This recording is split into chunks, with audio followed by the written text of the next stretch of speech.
Hey, what's up, y'all? Y'all good? I hope so. Y'all listen. Okay, so Jason's Lyric.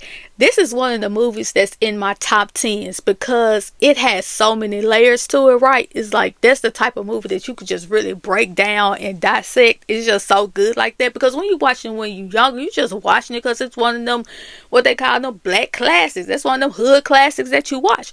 But as you get older and you watch it over and over again, you see so many different things. Just like when it comes to Jason and Joshua. In my opinion, Jason and Joshua are examples of why that statement, he's a product of his environment, is a weak excuse. It's a crutch. It's no accountability, just a bunch of coddling. Like they grew up in the same environment, went through the same trauma. The only difference is how they chose to handle it. And that's the key word, chose. Jason chose love and peace and like restraint, while Josh chose chaos. When Jason went to pick Josh up from prison, he said that was his fourth time. That was his fourth time going to pick his brother up from prison. That let you know right there, Josh wasn't trying to change. It's like prison was a vacation for him. And when they made it back to the ward, Josh over there sitting in the car talking about, this is my world, the bottoms. And just like, man, that ain't got nothing to do with the world. And he was like, that's why he planning on going to Dallas. If he got that job, he was going to go to Dallas. Like Jason no longer wanted to settle, but Josh, he made the bottoms his identity. And I think the only reason that Jason was still there, it was because of Josh. And I think he felt like that's what his mom wanted him to do. Only for him to get over there when he went home to tell his mama the good news. And that's when he found out that Josh stole that money and got his mama fired. And in that conversation, his mama said that she would have washed her hands of Josh a long time ago if it wasn't for Jason. He would have been out of her house a long time ago if it wasn't for Jason.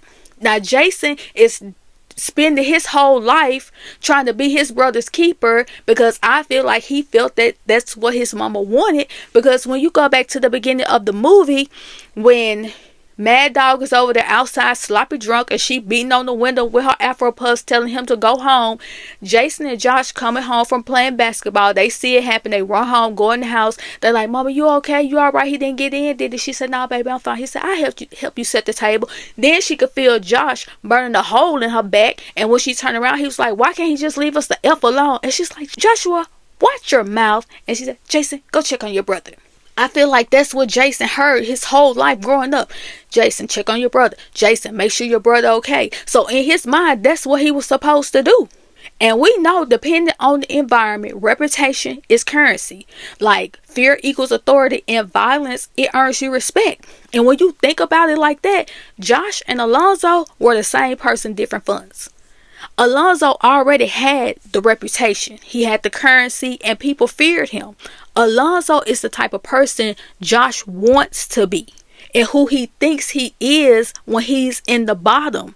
Because when everybody is basically on the same playing field, same income level or whatever, it ain't too hard to convince yourself that you're the big fish in the small pond because people already knew Josh and his reputation.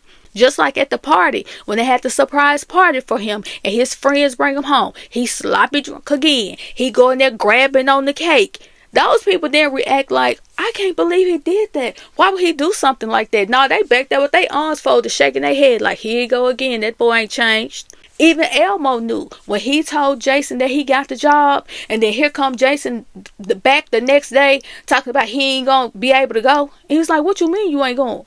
He said, it's that brother of yours, ain't it? Every time he get out, you start effing up. And his homeboys knew it too. Rat was always trying to intervene and keep the tension down between Jason and Josh. Just like when they was out there nickeling and diming it, and Jason pulled up, they was like, here come the warden. He pulled him to the side, talking about a job. And Rat could tell what was about to happen. That's why he cut in and said, come on, man, let's go get something to eat. No difference from when they were at the fair. Josh out there showing his tail like he always do. And then Rat gonna have the nerve to tell Jason, man, you know he out there. That's your brother. Might miss me with that's your brother. See, that's y'all problem. Y'all always want to make it seem like just because somebody family that you just supposed to let them slide and let them get away with stuff. No, people get tired of doing it. You really do get tired of it. So I didn't care. I didn't feel no way about the way Jason checked his brother because he tired. Like, he is really tired of that. From the beginning of the movie, when Jason wake up from that nightmare on the day that he got to go get his brother, and then he have another nightmare, and Josh talking about, see, you still having them nightmares. Yeah, because you here. He probably hadn't been having no nightmares the whole time. But now here you come, Freddy Krueger, and you got the man can't even bear to go to sleep because every time he goes to sleep, he have a nightmare. Yeah, that little statement, he a product of his environment, Mike, that's a weak excuse. Let me know what y'all thought about that. Get down in the comments, and I'll talk to y'all later.